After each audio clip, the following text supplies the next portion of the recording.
Opa, retomando a nossa aula aí, tá? A gente está falando aqui sobre fraturas e imobilizações, né? A primeira parte da aula a gente falou mais sobre fraturas, agora a gente vai falar sobre sobre as imobilizações, tá? Vamos lá, gente. Um osso longo, tá? Vamos falar um pouquinho sobre considerações iniciais, tanto da fratura quanto da imobilização. No osso longo, quando você, de uma forma geral falando, né? Quando acontecer alguma fratura, para imobilizar, a gente tem que fazer uma tração suave e um alinhamento. Tá? Agora já, quando a gente for falar de membros inferiores, especificamente do tornozelo ali, a gente vai imobilizar na posição em que se encontra. Tá? E agora, quando teve uma fratura exposta, o que a gente tem que fazer de uma forma geral aí? Controlar o sangramento, né, e fazendo curativo, alinhando o mínimo para imobilização, não tentar colocar o osso no lugar. Tá? Então, grave isso aí, não tentar colocar o osso no lugar em maneira alguma, em hipótese alguma. Então, para que serve a imobilização?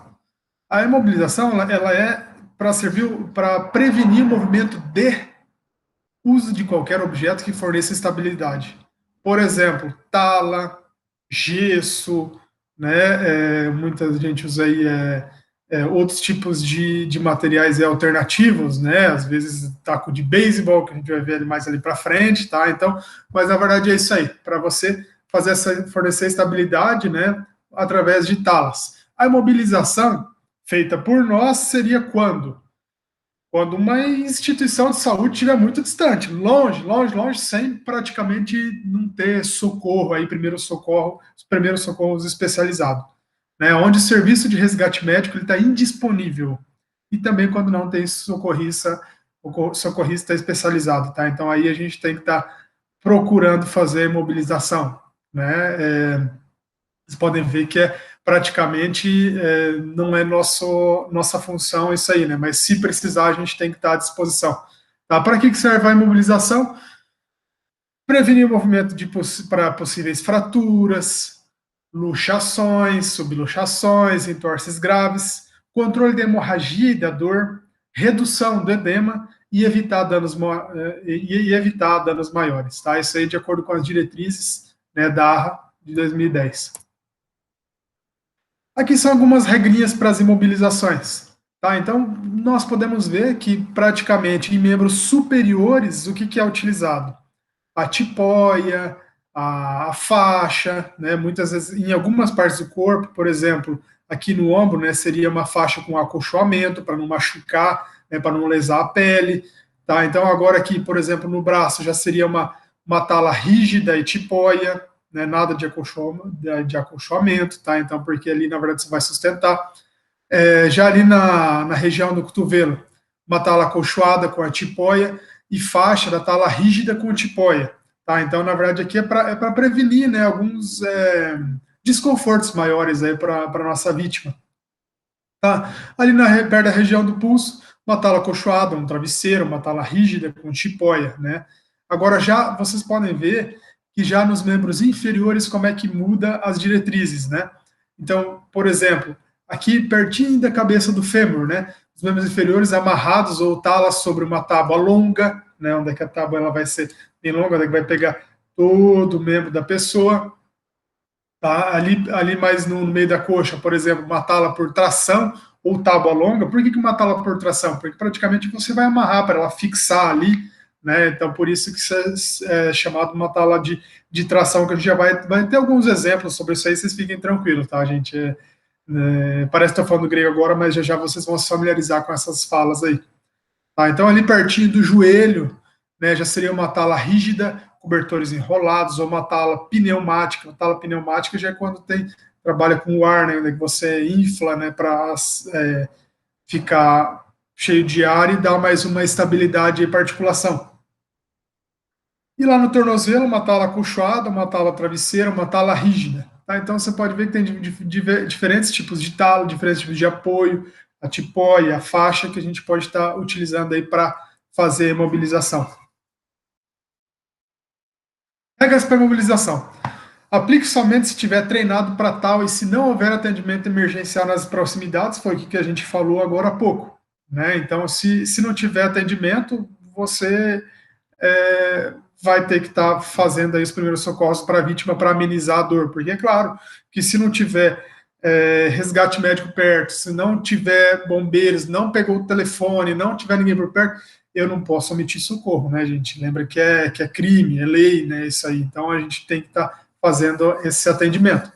Não mobilize caso provoque mais dor. Se está começando a provocar mais dor na pessoa, a pessoa vai falar, você vai sentir, você vai estar conversando com ela, se ela estiver consciente, ou tiver algum sinal de dor, aí você já pode parar. Então, não mobilize. Tá? Antes e depois. O que você vai ter que fazer antes e depois da mobilização? Avaliar o pulso, se a sensibilidade é abaixo da lesão, tá? Se há sensibilidade. Por exemplo, se você imobilizou a região do antebraço, vê na pontinha do dedo se há sensibilidade. Tá? A cada 15 minutos você tem que estar praticamente analisando isso aí. Tá? Vendo se há sensibilidade na pessoa, para ver se está passando os impulsos nervosos aí para a pessoa, né? Se ela está tendo essa sensibilidade. As articulações imediatamente acima e abaixo da lesão. Tá? Então, por exemplo, se fez uma lesão ali no fêmur, né? Articulação abaixo, qual que seria para imobilizar? O joelho. Articulação acima, qual que seria? Do quadril. Tá joia? Mesma coisa do braço. Vamos falar do húmero. Articulação abaixo do húmero, cotovelo. Articulação acima, glenumeral.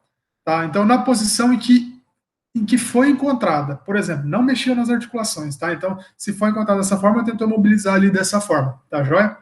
Remova ou corte todas as roupas e acessórios ao redor do local da lesão, tá? Então, se a lesão foi no úmero, ele está vestindo uma camisa, tentar procurar, né, cortar aqui a roupa para você ver ou poder ver como que está a situação da lesão, né, para fazer os procedimentos corretos aí, tanto da imobilização quanto do curativo.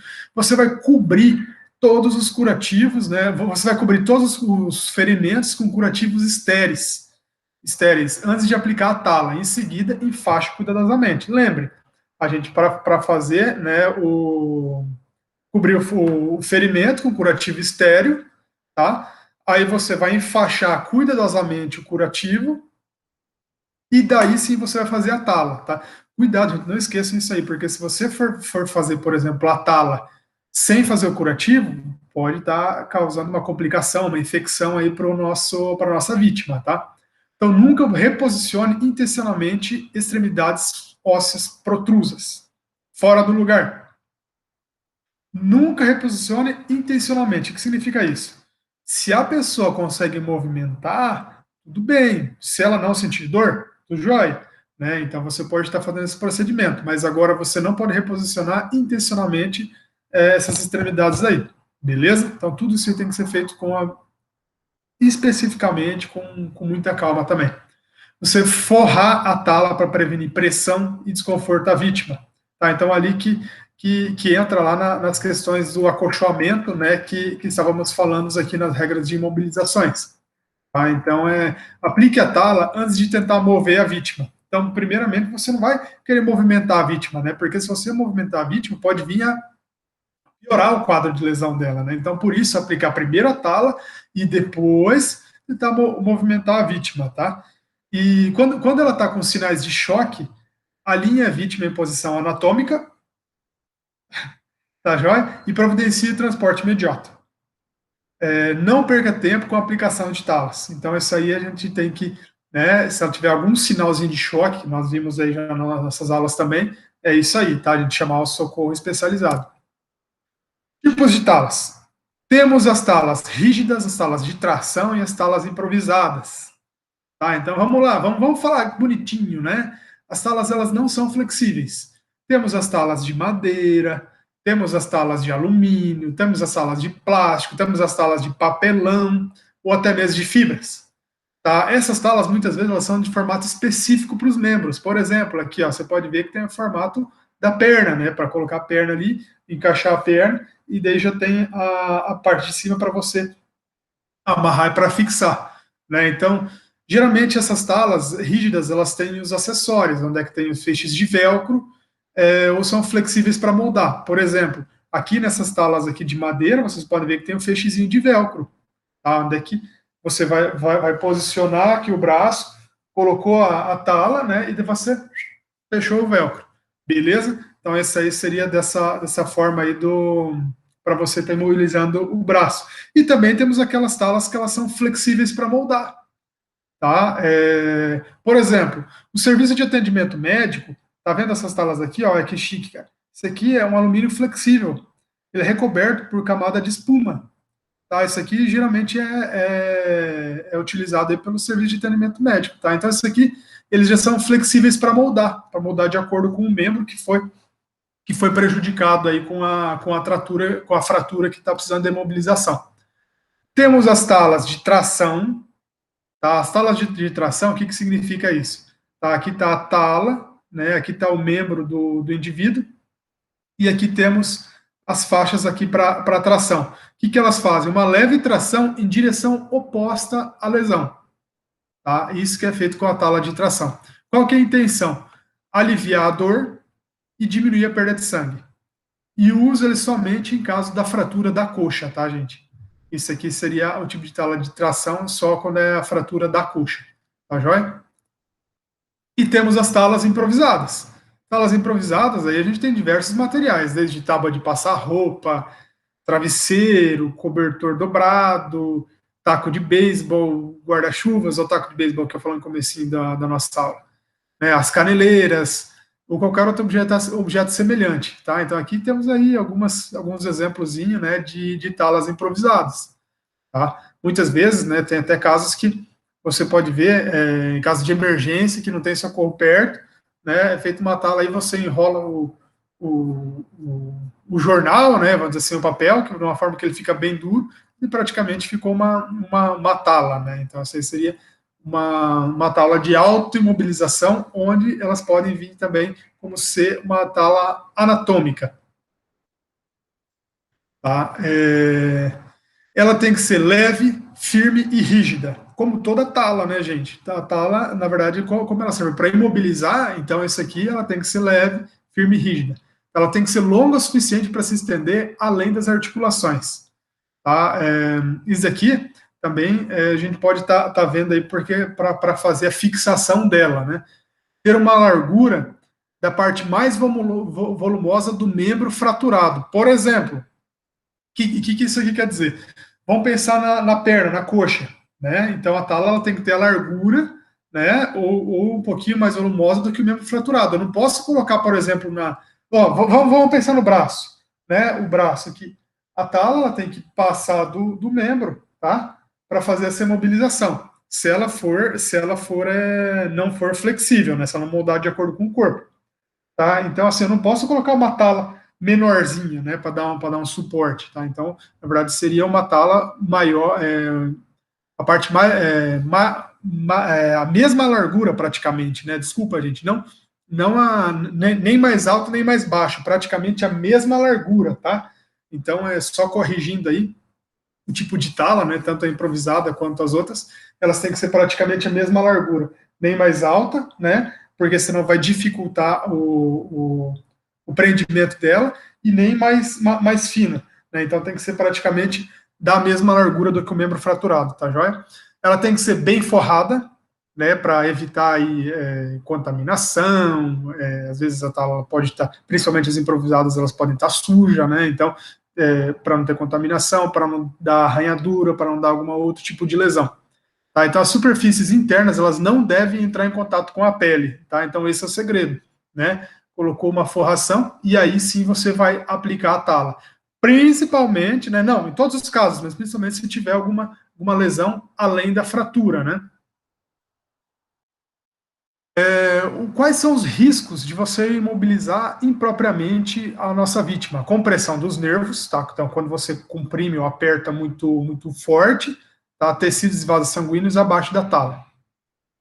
Atrasar o transporte de uma vítima com lesão potencialmente fatal, né? Então, assim, chegou o transporte, gente, lembre-se, passar as informações, a nossa função é passar as informações, né? Passar as informações necessárias aí para o serviço especializado. Tá? Então, daí já entra a responsabilidade deles. Reduzir a circulação distal ameaçando o membro, tá? Então, por isso, sempre a gente tem que estar vendo a sensibilidade aí na pontinha do dedo, né, na pontinha do membro, tá? E ela pode agravar a lesão óssea ou articular. Ela pode ser móvel ou forçando-os do interior para uma superfície cutânea, tá? Então, nesse caso, né, seria uma imobilização imprópria que ela pode, sei lá, às vezes você imobilizou a pessoa de uma forma que pode vinta de uma forma errada ali, né? Onde é que pode vir uma lesão óssea ou até mesmo articular. Então você tem que cuidar para não movimentar a pessoa. Então, se você fazer impropriamente, você pode dar vários danos aí para a nossa vítima. Então, causar danos por causa da movimentação excessiva do osso ou da articulação, né? Então tem que cuidar com isso aí também. Porque às vezes a pessoa ela tá ali, ela tá sem a sensibilidade, ela não tá sentindo a dor, né? Então você tem que diagnosticar isso aí também, tá? Então por isso você não pode estar fazendo essa movimentação excessiva. Agora vamos falar as considerações especiais sobre a imobilização do osso longo ou de uma articulação, tá? Vamos falar do osso longo, digo de membros superiores, membros inferiores, e a articulação seria, né, essas articulações móveis. Então vamos lá. A imobilização do osso longo, o que você tem que fazer? Segurar delicadamente o membro, tá? Vamos pensar aqui que foi lesionado aqui que o braço do nosso colega, tá? E estabilizar o osso manualmente, tá? Então, o que seria isso? Para ele, estabilizar ele. Então, você já vai estar, paralelamente, você já vai estar avaliando o pulso, a função sensorial abaixo da lesão, tá? Então, por exemplo, a lesão foi aqui, né? Já está analisando a função sensorial abaixo da lesão. Verifique se há parestesia. A parestesia é aquela sensação de picada, tá, gente? Aquela sensação de formigamento que indica perda de circulação, tá? Ou até mesmo a paralisia, né? E se a lesão envolver um membro superior, né, que são os braços, a função nervosa ela está intacta se a vítima conseguir abrir e fechar a mão, tá? Se ela conseguir abrir e fechar a mão, beleza, já tá a função nervosa ela tá intacta. Esticar o dedo e fazer um sinal de positivo com o polegar. Beleza, e você já analisou a função nervosa dela. E se a lesão envolver um membro inferior, agora a gente está falando de pernas. A função nervosa estará intacta se a vítima conseguir esticar o joelho, né, esticar a perna, esticar o joelho, fletir o joelho e mover o pé para cima e para baixo. Então você vai pedir para ele fazer essa posição aqui, né, do pé para cima e para baixo, como se estivesse pisando no acelerador do carro. Tá? Então você pode falar assim, faça o movimento de pisar o acelerador do carro, só para você ver como é que está o sinal nervoso da pessoa. Tá? Então aqui a gente está analisando os sinais vitais aí também. Então, se o membro estiver seriamente deformado, opa, e peraí, cianótico, ou se houver ausência dos pulsos distais, ausência da pulsação, tá? Então estabilize manualmente para diminuir as complicações e talvez a dor. Pare se aumentar a dor ou crepitação, tá? Então, aqui dessa forma aqui você vai estar utilizando aqui, estabilizando manualmente o membro, né? E caso ocorrer alguma situação aí, né, que vai sentir dor, você vai ter que parar se aumentar a dor ou crepitação. Tá joia? A questão da tala, por exemplo, lembrando que a gente tem vários tipos de tala, né? De papelão, as talas industrializadas, as talas flexíveis. Então você vai ter que medir a tala, tá? Então meça a tala para certificar de que está do tamanho correto. Lembrando que tem que estar do mesmo tamanho praticamente da espessura ou da largura do membro, né? Não mais larga e nem menos larga. Ela deve ser longa o suficiente para imobilizar o osso inteiro, tá, gente? Então, assim, não vou colocar uma tala daqui até aqui no meio do braço, né? Daqui até aqui, né? Então, para estabilizar, né, o tamanho correto aí do membro, tá? Então, ela deve ser longa o suficiente para imobilizar o osso inteiro e as articulações acima e abaixo da lesão da fratura. Por exemplo, aqui, se ela fraturou, aqui o antebraço, né?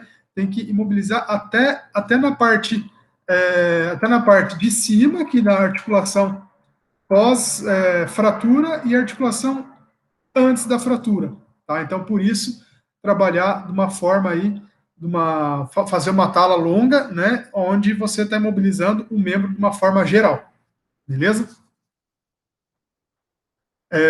Continuando a falar do osso longo, tá? Então, se você estiver imobilizando a perna né? O ideal é que a tala externa seja longa o suficiente para se estender lá da axila, né, até o calcanhar.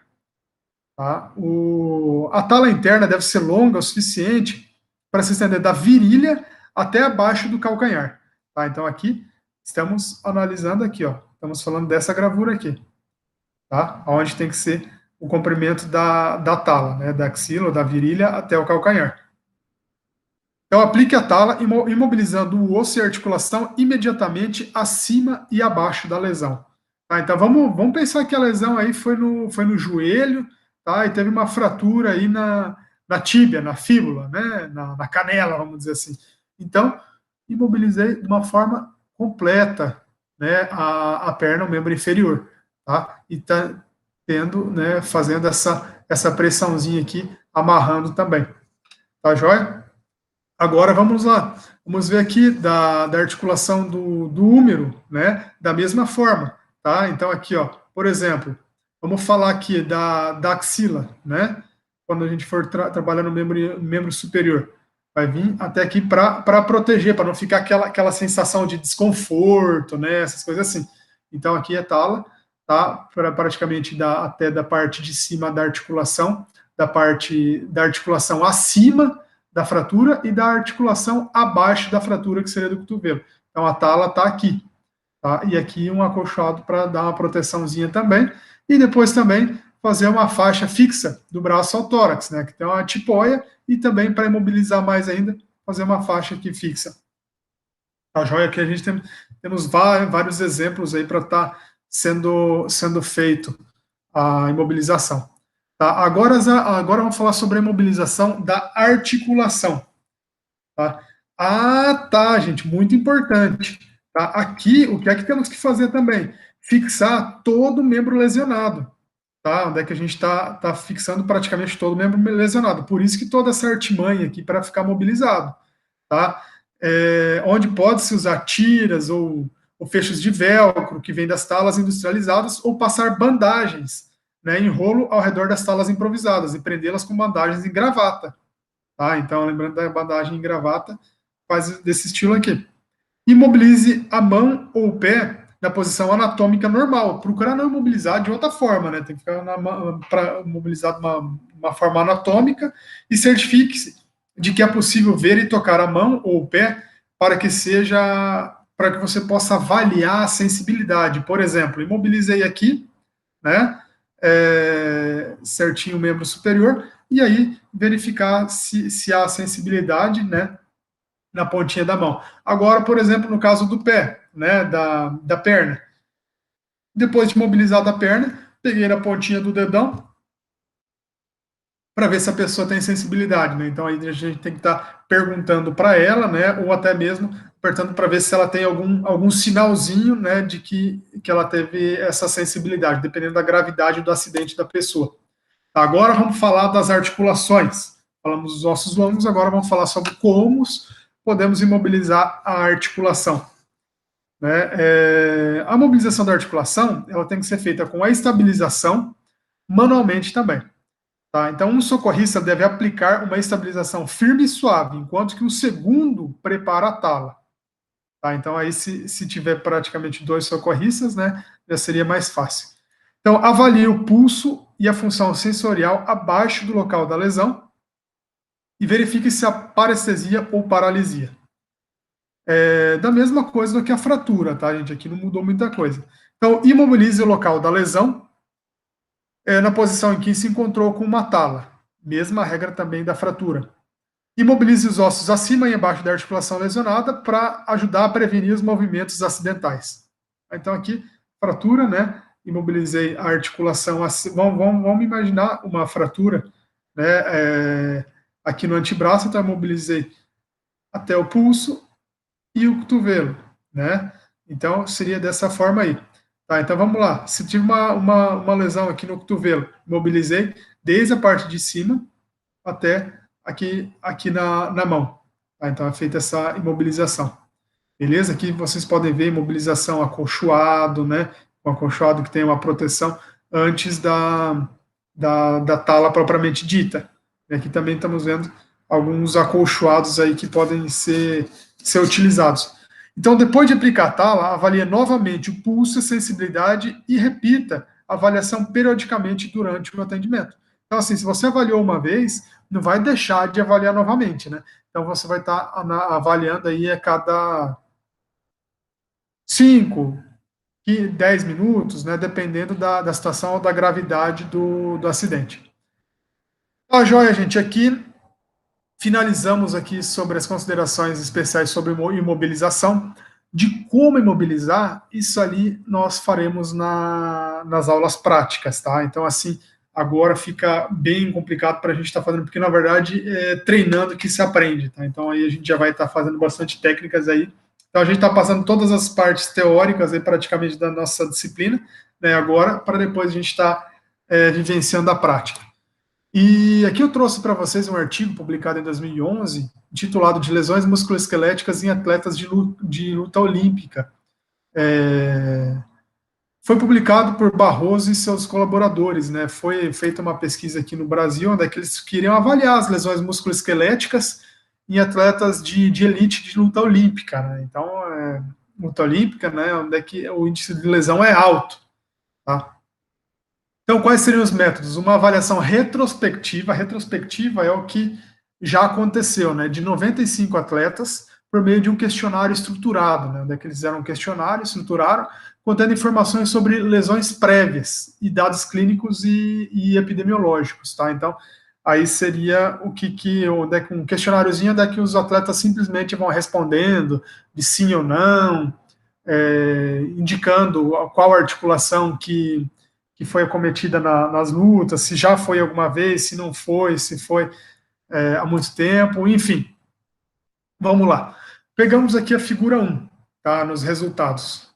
Tá, analisando esse questionário que os atletas responderam, né, então eles dividiram em 3 figuras. A figura 1, ela está mostrando a distribuição da frequência das lesões segundo o segmento afetado. O segmento foi subdividido em membros inferiores, pernas, membros superiores, braços, tronco. Então, na luta olímpica, claro, vai variar de esporte para esporte, né, o índice de lesões, mas na luta olímpica foram especialmente em membros inferiores que os atletas relataram lesões, tá? Então, praticamente aí, desses 95 atletas, 88, né, relataram lesões em membros inferiores, o que corresponde a praticamente 61% da nossa amostra, né? Agora, de membros superiores, foi praticamente 29%. Tá? Então, 42 atletas. Significa assim, ó. Falar, mas como é que tem 95 atletas e 88 mais 42 já passou de 95? Porque às vezes um atleta ele pode ter tido lesões em mais partes do corpo. Né? O mesmo atleta pode ter sofrido uma lesão no membro inferior, mas também pode ter sofrido lesão no membro superior, em momentos diferentes da competição ou do seu treinamento. Tá? Então, praticamente 29% dos atletas relataram lesões nos membros superiores. E no tronco, em menor quantidade, né, onde foram aí uns 10%, né, o que equivale aqui ao número de 15 atletas. Já na figura 2, temos a porcentagem também da distribuição da frequência das lesões segundo a região anatômica. Tá? Então, aqui a gente está falando, ó, por exemplo, então vocês podem ver que vai ligando um gráfico com o outro, né? Membro inferior, perna, joelho. Tá? Então, o joelho foi praticamente 25% o índice de lesão nesse tipo de esporte. Agora, o ombro, 20%. Coxa, 15%. Tornozelo, 14%. Então, vocês podem ver que as lesões, elas prevalecem, a maioria das lesões, elas prevalecem, né, em membros inferiores, seja ele no joelho, seja na coxa, seja no tornozelo. Tá joia? Então, seria mais ou menos aí. Tá? E onde é que tem o menor índice, a menor prevalência seria na cervical. Então, como vocês podem saber, né, a luta olímpica é um esporte que a gente usa mais membros inferiores, né, onde é que a gente trabalha mais pernas, por exemplo. Então, por isso que o índice de lesão é maior nessa região. E na figura 3, temos a distribuição da frequência das lesões segundo o diagnóstico. O que seria o diagnóstico? Da onde prevém essa doença? Né? Da onde ela provém, da onde provém essa doença?